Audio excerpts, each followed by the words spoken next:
Hello, everyone. Welcome to Avaiya University and our Breaking Free from Abandonment and Betrayal curriculum. I'm Mike Allen, and this is my partner, Andy Anderson. We're the founders of Avaiya and the online communities A Course in Miracles Village and Enlightenment Village. Today's teaching from Avaiya University and Sue Marriott and Ann Kelly, it explores abandonment through the lens of modern attachment theory and strategies to free yourself from your unconscious past. You will discover what modern attachment theory is and what it has to do with abandonment and betrayal, how modern attachment theory can help you understand how you respond to things like fear, rejection, and betrayal, and where you are on the spectrum of attachment. All of these insights and more are in this powerful teaching from Avaiya University, Sue Marriott, and Ann Kelly. We hope you enjoy and apply these insights in your life and share them with your friends and family. And from all of us at Avaiya, enjoy your journey and thank you for letting us be on it with you. Hello, everyone. Welcome back to Breaking Free from Abandonment and Betrayal. I am your co-host, Andy Anderson. I am the co-founder of Avaiya Media and Enlightenment Village with my partner, Ike Allen. And thank you so much for joining us again. In this event, we are talking with some really great people. We're talking with therapists, doctors, authors, podcasters, relationship experts, and more. And they are sharing with us their tools and strategies to let go of our experiences of abandonment and betrayal, so ultimately we can live peaceful, empowered lives. So today, our guests are going to talk about abandonment through the lens of modern attachment theory, as well as strategies to free yourself from your unconscious past. So please welcome two fabulous ladies, Ann Kelly and Sue Marriott. Hi there. Hey there. Thank you so much for having us. We're thrilled to be here. Pleasure is mine. I'm so excited to dive in with the two of you. And I first want to tell everyone a little bit about you, and then we'll get started. So Sue and Ann are both psychotherapists in Austin, Texas. I love Austin. And together they co-host the top-rated podcast and online community called Therapist Uncensored.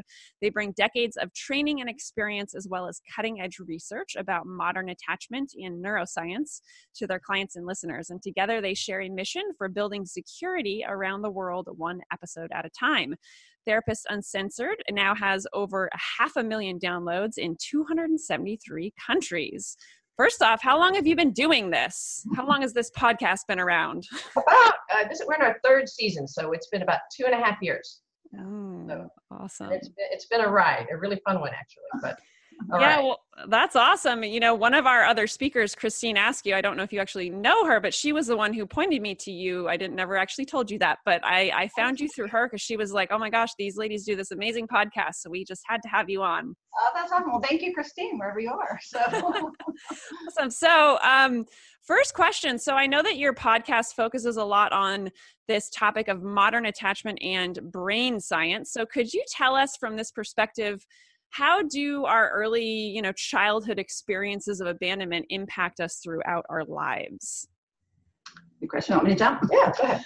So the general gist, and let me ask you a question real quick. On some of the other programs that people will have listened to, what do you think that people will have a general idea of attachment already, or should I'm wondering how much detail to go in? I think that you should go into a little bit of detail, because I would say the vast majority of our listeners are everyday people, not necessarily therapists or experts in this. So please do dive into a little detail there. That's perfect. And that's exactly who we love to talk to on the podcast too. It's both therapists and just folks that are, we think of the smart, interested, lifetime learners. So the idea is that very early on, there are these, we're born into the world, and we're all amygdala, which is basically we're all, just have a tiny little brain, and which basically means what that structure does is fear. And so we're basically born scared to death. We have no way to calm ourselves down. And we rely on our parents, and by then we hopefully have developed our higher functioning, the cortex and everything, that helps the baby soothe themselves. And when it goes well, we encode that all into our body, and it makes the way that we see ourselves positive, generally, or realistic. And then it basically lays down a template that the world is a safe place. Now, where we are interested too is that when it goes wrong, it can go wrong in a couple of different ways. And the research, and by research, I mean decades, many, many years of longitudinal research. It's very solid data that shows that, and here's like a cool statistic, that when you're pregnant, the baby, they can predict the attachment style of the baby before the baby's born, if they know the attachment style of the parent, and not only that, of the grandparent.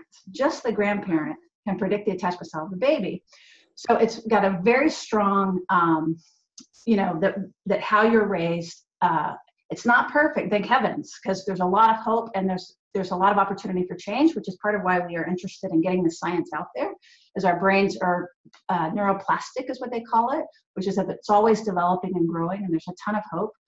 But basically, so the short version is, so the attachment is the map that's laid down very early on before we can remember about is the world safe or unsafe.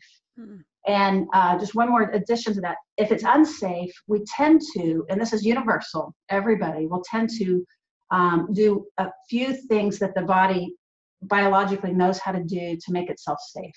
And the rough idea is, on one hand, we withdraw and we shut information out in order to stay safe.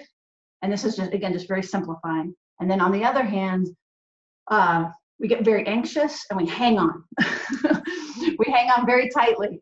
And then that will, again, without intervention or without close relationships, that those strategies end up following us through life, but we don't know it. We don't realize that we either see ourselves negatively, bad self, or we're okay, but the world is really scary and those people are really screwed up out there. So that's the quick framework of attachment theory. Awesome. Thank you. I appreciate that. I learned a lot right there because I know about it. Anne, did you have anything to add to that question at all? Yeah, I'll add a little bit. So I love what she's saying, and to add to that, a lot of that is encoded to get our brainy, nerdy selves to add a little bit. It's encoded through our nervous system. So as she mentioned, we're just born all nervous system, and we have to grow into how then to regulate ourselves. So a lot of times when people think about attachment, in fact, if we said, what's the first thing that comes to your mind when you think about attachment? What would you say? I guess like maybe like it could be like I honestly, I don't know. That's a great question.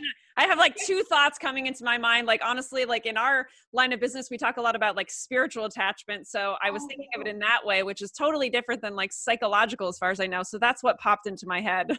Awesome. Well, if we had a longer time, we would talk about the fact that they're not so different, but okay. I love what you said. Well, a lot of people think of attachment parenting.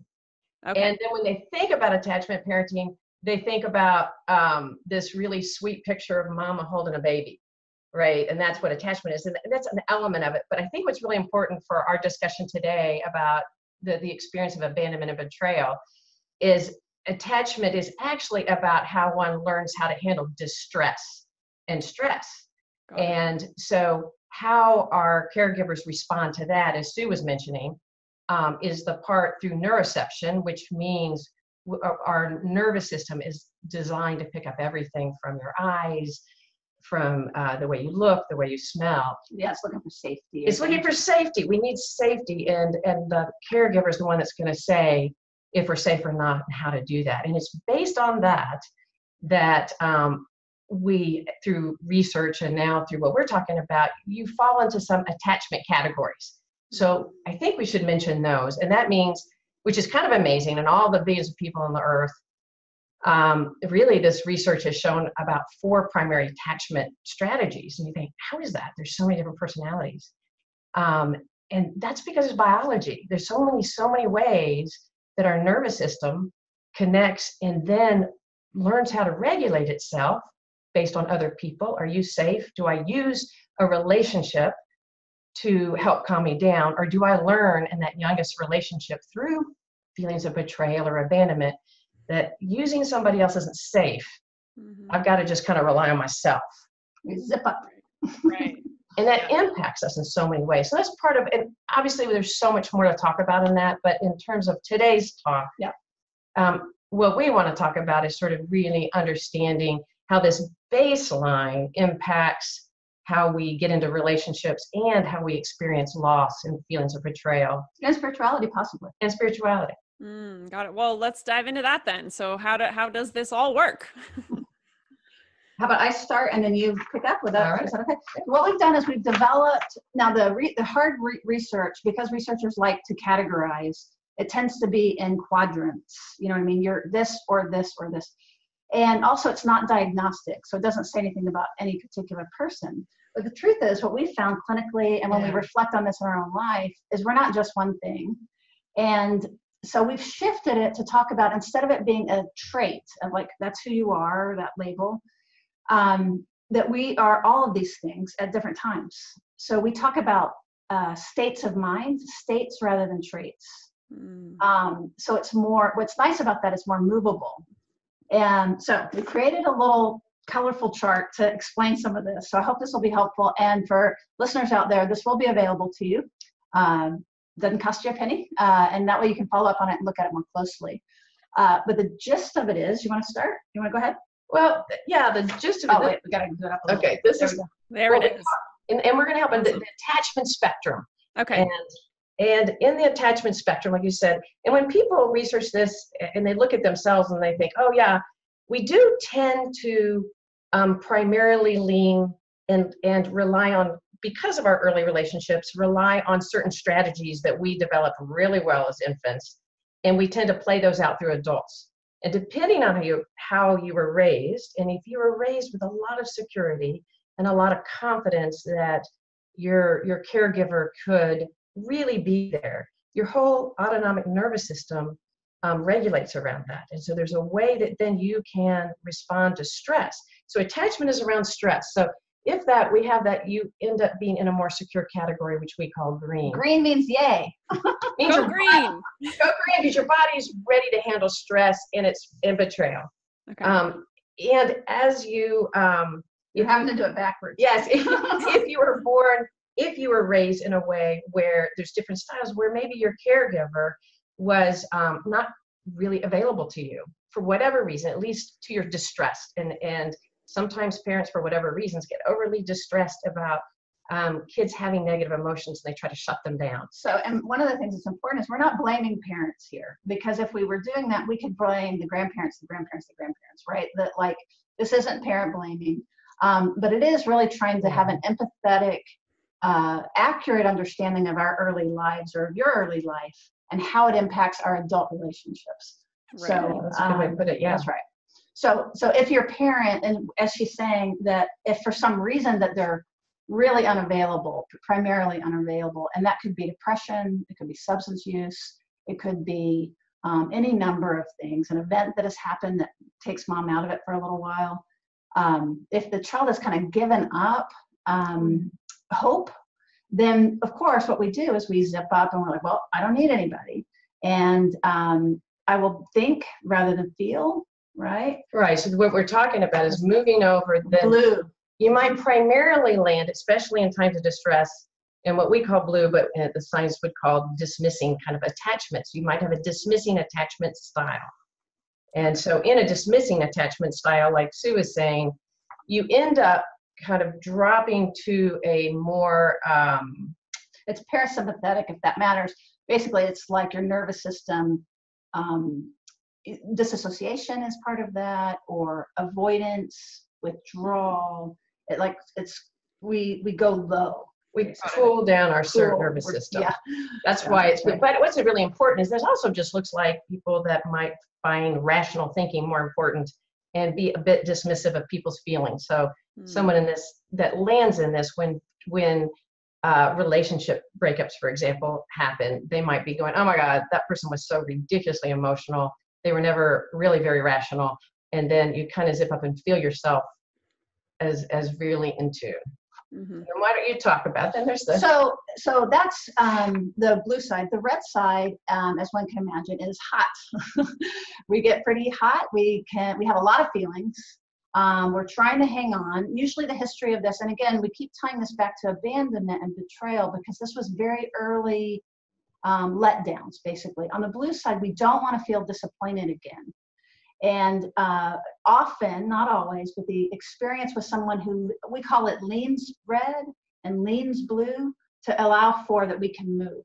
Mm-hmm. And what's interesting about this, and you love to talk about this, is if I'm with somebody that's more anxious and more preoccupied and is texting me and it's like, why haven't you texted me back and stuff like that, guess what I'm going to do, right? Is I'm going to probably start cooling off and getting a little blue.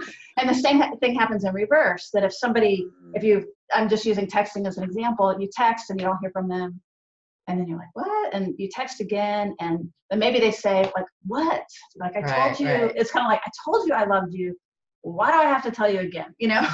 I'll let you know when it changes. It's that kind of feeling, but it can get somebody to be more, like if somebody pulls away, it can actually evoke more clingy, needy behavior, which is kind of on the red side. Right. So the red typically is associated with, it's called sympathetic activation, which basically means we're aware, it's the opposite of the super calm, it's a little like a mouse or something, you know what I mean? Like we're aware of a lot. And we're very focused on the outside. We're not very reflective because that we're in threat. And again, I go red, green, blue all the time. I think we all do. Listeners, I don't know kind of which part that you're imagining yourself leaning towards. I lean a lot towards, I think the orangish reddish, a lot of when I recognize my abandonment issues coming up, it's like cling, cling, cling, so yep. And one of the reasons I love what you said, one of the reasons that you're feeling the cling is literally that you're feeling, as you even said it, you could feel your body, you kind of did your body tense. Oh, yeah. And one of the reasons you kind of feel it is that because, which would take a long time to explain, but because of what happened and how it registered in your nervous system, when stress happens, you feel an alarm state. And so because the alarm state, everybody. Yeah. Right. So the alarm state means I got to reach out to the world and like, wait, I feel alarmed. So, and one of the tendencies we do when we get too activated in this is that we actually then look at the world and try to calm it down so that we can feel calm, right? Does that make sense? Yeah. Oh, yeah, absolutely. You're gonna identify. And one of the important things on the red side is that we get upset, but it's harder to soothe us. So like, let's say I'm upset that my partner is late and then they come home and then I'm still upset that they're, you know what I mean? But where we're versus like my problem is solved. The person is there and they're happy to see me. You know what I mean? So especially as we go further red, we get harder to reach, harder to soothe. And the research shows that the babies that have parents that were inconsistent, like the blue is where they really were, they just had given up hope. The red, there's hope and disappointment and hope and disappointment. And so there's a little bit of a grabbing on. And again, if anybody's out there that's identifying with any of the colors on this, it doesn't mean, we're not necessarily saying something about your personal history. Right. We're just saying the research suggests that if your nervous system tends to do this under threat, you may have had this in the background. Just something to think about. That's what we were wanting to do, is help people not take it so personally. Like if, these aren't cold fish. There are people that are actually afraid of relationships, but this is the cool thing. See, I identify a little more. I'm a recovering blue. And so it's a cool defense because when we're in it, right, we don't need anybody. We're fine. Right. Yep. People will recognize this, pull yourself up by the bootstraps. Right. But the problem with it is this is not security. We think it's security because we're not feeling a lot, but it's actually insecurity because we're not able to be close. And as a matter of fact, we can feel intruded upon and threatened when people want to go close to us when we're here. That's a sign that it's insecure versus in the green right there. You want to talk a little bit about that? And because and the reason we want to focus on this just really quickly to set this up is this is where we're moving. If you find yourself on any part of the spectrum that's not green, we're going to talk more about how to move towards a more balanced, secure state. So what does that look like? Yeah, well, what a balanced, secure, we've been talking about that the blue is kind of overemphasizes the intellectual, and actually because feelings are threatened, you cut it off. And the red, you're more focused on the feelings, and because you get so elevated, you can't really kind of put your thoughts into action. Our goal and what we're talking about here is how to move yourself into the green. And some of us live more in the green than others. And the green means that you get to integrate both, right? It's you can feel the thoughts, you can feel the feelings, but also connect to the integration of your mind. And you can say, God, and that's the time when you're more calm with maybe your partner. You've had a fight the night before and you're way over here and maybe he or she's way over here. And then the next day you kind of, and now you're like, okay, and I can talk about it. That would be sort of a state. process. And I think most of us out there can relate to something like that. How we flip our lid when we're upset. So part of what we're trying to say is what's really important in the discussion about abandonment and betrayal. Like the green is where we'll describe the green, and then we're going to talk about how to land there when you kind of find yourself on the outside. So thinking and feelings integrated. You have more of a concept of yourself and others. Sometimes when we're too activated over here, one of the biggest things we're doing is we're protecting our sense of self. When somebody falls over here, they tend to feel, they have a high, they kind of drop down, they tend to fear here the loss of self. Their fear, because they become so fear as an F-E-A-R. Yes. So they become overly self-reliant on themselves and under rely on other people. We're on the red. When we're over here, we tend to really be fearful of rejection. So given those two things, when you're in the green, you kind of get to have a balance of that. You kind of feel interdependent. You can kind of take care of yourself and really hold the other person. And so if we think about it in terms of abandonment and betrayal, which is a huge aspect of stress and and even trauma in one's body, if we think about it that way, think about how it would affect your nervous system. And in doing that, it's going to impact you. It could impact you in a highly activated way, but it actually could impact you to where you fall over here and around, where then you start to maybe devalue relationships in general, or guard or protect yourself and not want to come close. Man, I'm not doing that again. That felt horrible. I'm going to be over here. Or it could be, I can't stand abandonment and I'm so activated. So where you fall, if you think about it in that way, that's part of our... We've been going on for some time, so I'm wondering, that's true. Questions, or that was really nice. It's very appealing to try to move green. No, I love it. Thank you. It's a fabulous explanation, and I'm sure everyone watching right now is feeling the same way. I love the visual representation. I think that helps definitely me get a handle on what ways I'm over here and what ways I'm over there. And I hope everyone listening, is also getting those same breakthroughs. So one thing that comes up is, I think a lot of people don't even realize, when they're in fear of being abandoned, and this can really unconsciously rule their life. And it's certainly something I've dealt with for, pretty much, well, I guess my entire adult life, like most people, right? But it wasn't until really I met my partner, Ike, that I became aware of it about 9 years ago. And he started, helping me, recognize these things. So how do you suggest people become aware of that? Or how do they start to know, oh my gosh, I've been living in fear. That's what this is. This feeling inside of me is me being afraid of being left or abandoned. Yeah, that's a fantastic question. No, that's a great question. And it sometimes you don't even realize that you're feeling fear is what you're saying. And Sue mentioned that earlier. Sometimes if somebody tends to anchor more in the blue because of the way of their early abandonment, they don't actually let themselves experience fear. They feel very confident over here. So, and yet what we're trying to help people recognize, so if you tend to find yourself some of the signs that you're in the blue, and that you anchor over here, maybe that you you keep yourself in rationality, and you find yourself having lots of criticalness or feeling critical about other people's emotions, or you find yourself really self-reliant.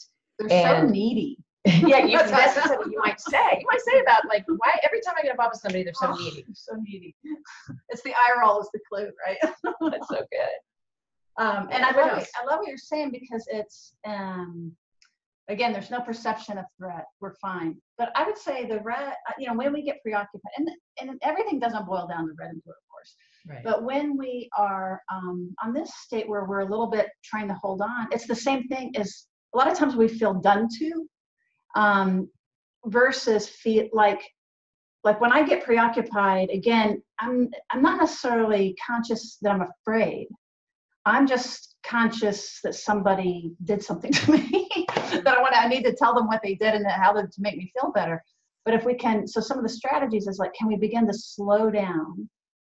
And there's this concept in neuroscience called name it to tame it, which basically means when we can, I don't want to get into the structures, but basically when our higher mind can reflect and begin to for example, I didn't know what jealousy was. And someone close to me one time when I was just like, and they did this and they did that, you know.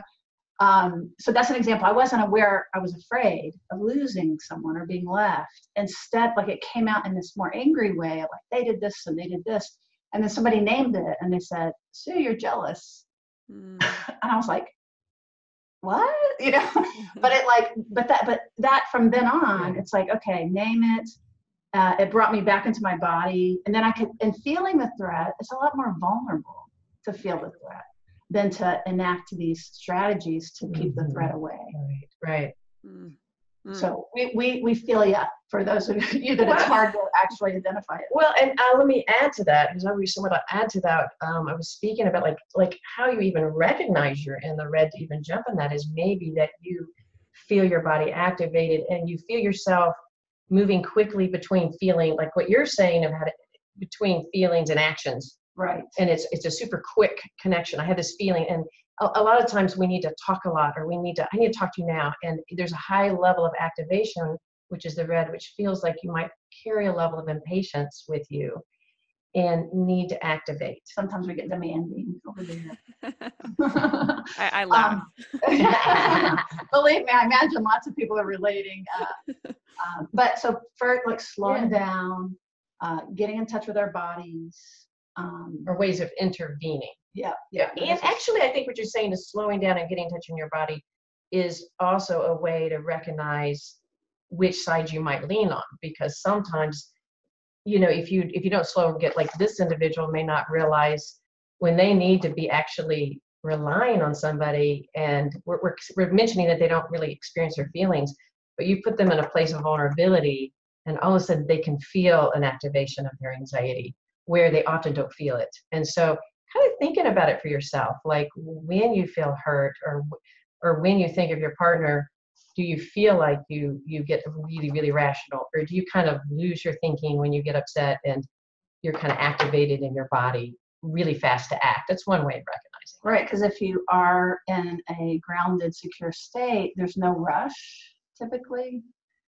It's easier to tell the difference between spinny thoughts, you know, versus like this inner knowing. We can be compassionate to the other person. We care how we come across, and we lose that when we get a little more in fear. So that would be another sign of like helping someone become aware. Like, this is the person I love the most in the world. Why do I not care in this moment about how they're doing or that they're crying or whatever it is? Mm-hmm. That's another sign that maybe we're scared. Right. Yeah. So one of the things that you mentioned was spinny thoughts, which reminds me of another question I'd love to ask you. So I'm sure most everyone can relate to those times when we're in fear of abandonment or whatever, someone's going to leave us, and we just get stuck in these ruminating negative thoughts, and it just like it kind of rules our world. So what strategies do you recommend for people to, you know, get out of that cycle? Well, I think that's hard for all of us most of us, I guess, for different times. There's different strategies, I think, but one of the ones I'm going to add to is what we were just speaking of, is as you recognize those negative thoughts, one of the things that's promoting that is a feeling of anxiety or a feeling inside that you're not letting yourself have, and that you might feel this feeling of shame. And so one of that is allowing yourself to feel those thoughts and really accept them. Oftentimes what people have when they're having those negative, shameful, those negative thoughts about themselves, they also then feel the sense of anger that they're doing that, or that they can't get out of the loop. And so it creates even more and more anxiety. And so I think actually slowing down and recognizing that you're having them, and then nurturing yourself, because one of the most important ways to move towards the green, and all of these activities moving towards the green will actually reduce your need for that. And that is to slow down. And the biggest thing is to feel nurtured inside yourself. And you have to start with nurturing yourself. Mm-hmm. What are your thoughts? Right. I think that one of the things we said about feeling the feeling is really big, because if you think about it, if we could bear whatever it is we're avoiding feeling, or even bear feeling lonely, or basically particularly the negative feelings like shame, humiliation, vulnerability. If we could sort of square our shoulders and just like begin to explore it instead of dodging it, it's just nature's way of flooding our body with information to protect us. That's all it is. And nobody's died from a feeling, I don't think. We haven't heard of it anyway. Right. So that the training of self-compassion, mindfulness, it only lasts seconds, maybe 2 minutes. If you actually really square, and it typically is like a wave. And if you can just float or surf the wave, then it will subside or it'll transform a little bit. And then again, you're going to be more likely to be in that window of tolerance, meaning that we have our thinking online and we have our bodies and our feelings online, so that we can be compassionate and empathetic to other people. And like you're saying, Anne, huge to ourselves. Right. Anybody in things like, to say something like this to yourself, anybody in a situation like this would be anxious. It's kind of like connecting to other people. Like, this is okay. Like, it's just, I'm nervous. I'm scared that my son is going to leave me. And so that's why I'm tracking him on, you know what I'm saying? Losing your child. Losing your child, or being seen as a bad mom. So that's why I'm overly doing something that, like in a different setting, I would say, this is not a good parenting strategy. But then when it's live, so if I could feel like he may leave and I'm going to be okay, he needs the lunch. Obviously, it's just teenagers. Yes. You see what I'm saying, though? It's like going to that deeper place of what's driving that feeling and being able to just drive right through it or flow right through it. You'll get to the other side, and then we're not dodging and weaving around the world and ourselves. But I think, as Anne said, and I'm sure that y'all have talked about on these series, self-compassion being really, really important, because if we're saying that some of this has to do with early injury, then basically it's giving ourselves what we never got, giving ourselves a break, getting off our back. The question was about the spin. It's like, sometimes I do think of like sticking a stick in a spoke or something, you know what I mean? It's like, stop it. But even that, like, even if we can identify, I'm just spinning now. Yeah, that's right? really. That already, it takes the wind out of the sails. So that's the name it to tame it. Oh, got it. The last thing I'm going to add to that is that's one reason why we believe it's so important to learn about attachment. Because it really enhances this whole thing. If you can recognize, I'm doing this for this really important reason, because these strategies we learned as infants were really healthy. I mean, there was a reason. They were adaptive. They were very important, very adaptive. So as we grow up and we're still doing them, it's really important to realize that was very adaptive then, and that's why you do it. It's not because you're weak, or it's not because. And so by recognizing, by educating yourself, I would really say educate yourself about your own attachment patterns. There's lots to educate out there. And then you can actually, like you said, when you got married, you went, because it's in our primary relationships and romantic relationships that we learn so much, because those mimic that bond that you had as an infant. And so things come out that you don't expect. And if you learn and you go, the reason I continue to expect rejection and abandonment, and so I'm always negative on that way, is deep down. It's not just because people expect themselves to just say, stop doing that. And I can't tell you as a psychologist how often, like, I keep doing this, and I don't care how many times I tell myself not to, I do it. And we're like, of course, you are a creature of deep habit. If we could change ourselves every day because we read a book, we would be scary people. Whoa. but at the whole goal of like being able to recognize it, and that helps you get out of a loop, because you go, like Sue was saying, you feel like, you can relate to a lot of people. We can go, we relate to your red and her blue, and that somehow there's such peacefulness. It's non-shaming. It's connecting the core, and I know I'm sure much of it, that the whole part of the deepest part is connecting. And it's connecting to yourself and other people. So if you can connect, this is natural, and that other people do it, and that you need other people to help you stop doing it, it so helps you get out of that loop. Yeah, I love all of that. I particularly love the name it to tame it and how you applied that, Sue, to this conversation as far as like the visual of the stick and the spokes. That's a great way of, or, great way of thinking about it. And just like exactly what you're saying, right? You become aware of it. You're like, you call it out. Oh, I'm spinning. Thoughts are spinning. This is happening right now. We have on our website, I guess on our Facebook page, there's a picture that's the thought bubble that says, it's not me, it's my amygdala. We have T-shirts that say that. We used to, we don't anymore. But for that same reason, that's the same thing. It's like, oh, this is just a biological impulse that I'm freaking out. It's not actually that I'm just a weirdo. Yeah, that actually brings me to the question of, I wanted to ask you guys about self-abandonment, and it sounds like what you're talking about is not abandoning ourselves, right? Paying attention to how we're thinking and feeling and all of that. So could you dive a little bit into what self-abandonment is? This seems to be a topic that people are talking about a lot these days. I think self-abandonment happens so often. I'm going to go from our attachment perspective, but self-abandonment happens in different ways for different types of attachment styles. As we're talking about somebody who leans blue or dismissing attachment, part of the self-abandonment is that they get so self-reliant that they abandon their whole emotional internal self. And so they cut it off from the most richest part of their resource, and that we need this and it's so important. And so they abandon themselves with too much logic, and they miss the richness.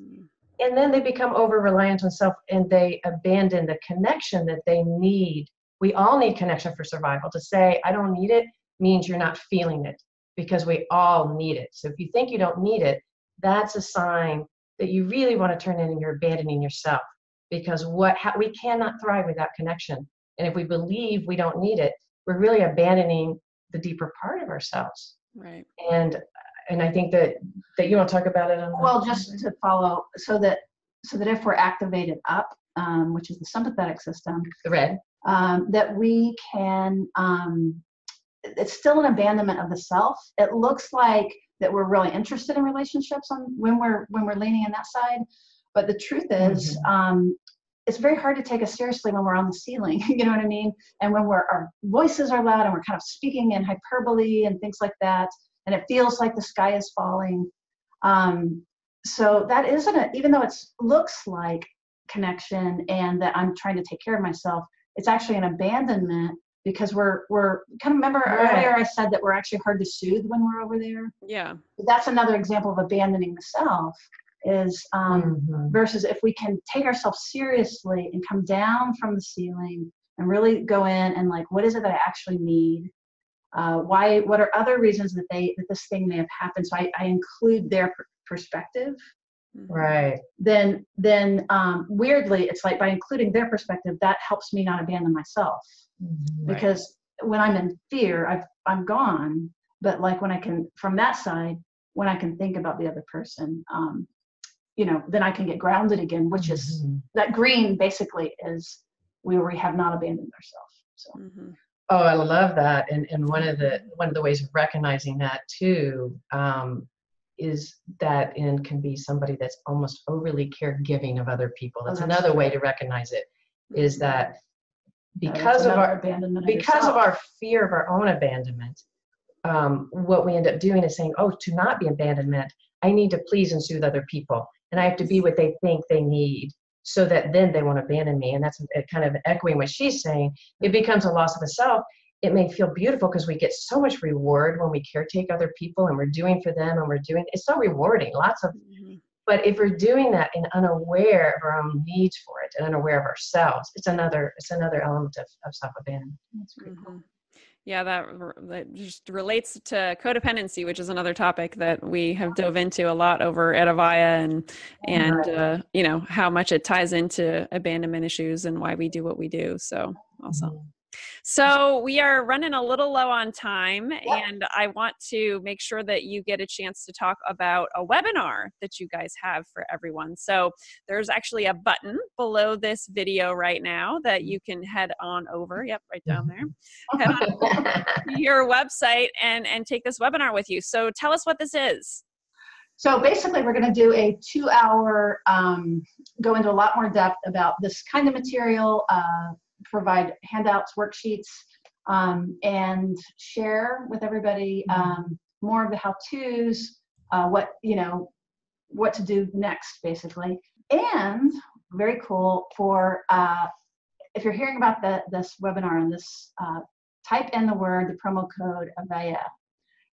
And we will give you a discount on the thing because we want to you've already heard this, so it'll be much easier to go forward. And we want to really appreciate you for bringing this on. So for sure, we would like to invite you to join us and do so at a discount. Awesome. Well, thank you so much. And yeah, everybody. So Sue gave you that URL and you can type that in, or you can just click the button below, which is super easy, and head on over. So we'll have that hyperlinked for you. That's super simple. And then yes, you'll have a coupon code Avaiya, and I'll have that right below this video also, so you can just copy and paste that. So it's super easy to spell for you. So are there? And I guess I just would also like to invite people to tune into the podcast because we go into much more depth about all kinds of things. We bring in expert guests, incredibly amazing people. We're so fortunate. And it also keeps us up to date with our thinking. So it keeps us kind of crisp. But anyway, that you can find it on iTunes, on Spotify, Google Podcasts, Alexa, even you could say. I know, isn't that fun? Play Therapist Uncensored and Play Therapist Uncensored podcast, and it'll pop up. So that's really fun. Some people say that they've done that to their spouses. They were in the kitchen doing dishes and they say, Play Therapist Uncensored episode dismissing attachments. Excellent. Yes. And we'll have a link to your podcast below too, so people can click through also and check you out and subscribe. And I love it. It's just this, and everybody, please do, if you're inspired by Sue and Ann's work, please check them out. Check out their podcast, their website, join them in the webinar, because obviously this conversation goes way deeper than when we've been able to go today. So I really appreciate it. And are there any last insights from either of you before we hop off? Well, I don't know. Well, this is where you can get a bunch of insights, and again, for free for everybody, is we actually are a Therapist Uncensored podcast and online community. And we have a really active Facebook page where both a public one and a private one. In the public one, you will find so many links and resources about the relational sciences in general. So that's really big and an easy way to tap in and get more of this kind of information. And then if you're liking it, then certainly go on over to the private and you can request access. And then the community can talk to one another. So that's one of the things we really want to promote, is people with this kind of interest in promoting security and promoting secure relationships to connect with each other. Awesome. Which is, I'm really excited about the whole workshop that y'all are doing, because I think we get from Texas that y'all are doing. Yeah. Well, we're North Carolina, so we say y'all too. Oh, do you? I didn't know that. So yeah, I think I just saw some of the speakers on there, and having that much just focus on this topic is so exciting for us. And I imagine how giving that is to other people to be able to kind of get such amazing different perspectives on a topic that obviously we find just critical to our health. Oh yeah, it affects each and every one of us in different ways, and absolutely. So thank you so much for doing this. I really appreciate it. Absolutely. Thank you. Thanks for having me. All right, everyone. Thank you so much for tuning into Sue and Ann's interview. And here once again is to our journey to breaking free from abandonment and betrayal. Bye, everybody. Hey everyone, thanks so much for tuning into this last interview with Ann Kelly and Sue Marriott, who are the co-hosts of their podcast, Therapist Uncensored. Some of the really great take-home messages for me were really this modern attachment theory they talked about. This is something that I've heard about, thrown around over the years, and I've really never explored it much. So I thought this was a really good introduction for me, and I hope for all of you, if you didn't know about it already, into this theory. So we talked a lot about, how experiences from our past can affect us and are affecting us in our adult life right now. And they showed us a really nice spectrum with colors so we could figure out, right, are we on the more blue side of things, which might be more withdrawing and not asking people for help and that kind of stuff, versus the more orange-red side of things where we tend to cling on to people. And I thought this was a really great representation of, and a nice visual for how we can look at our abandonment issues and when they come up. So a couple of other things I wanted to mention were this name it to tame it exercise, so to speak. So I really thought that was great. Name it to tame it. So if you're feeling a certain way, sometimes you just need to name it to tame it. Sometimes you just need to become aware of it and recognize it and be compassionate with yourself that you are feeling jealous or you're feeling fear or whatever it is.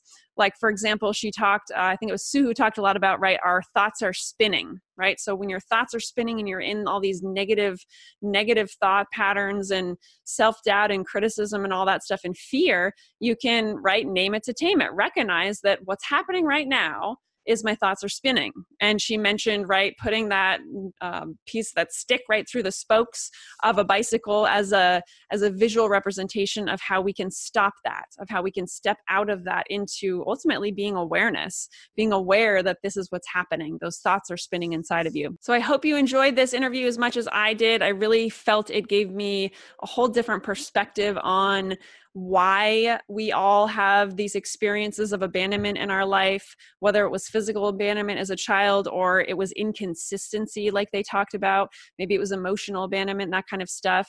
It really makes sense when you take it back to the root, why it is that we feel the way we feel today or act the way that we act today, and ultimately recognizing that we can be responsible for these ways of being and be responsible for being aware of them and choosing new ways to interact and catching ourselves in these moments and naming it to tame it and all of those things. So thank you so much for tuning in, and we will see you on the next one.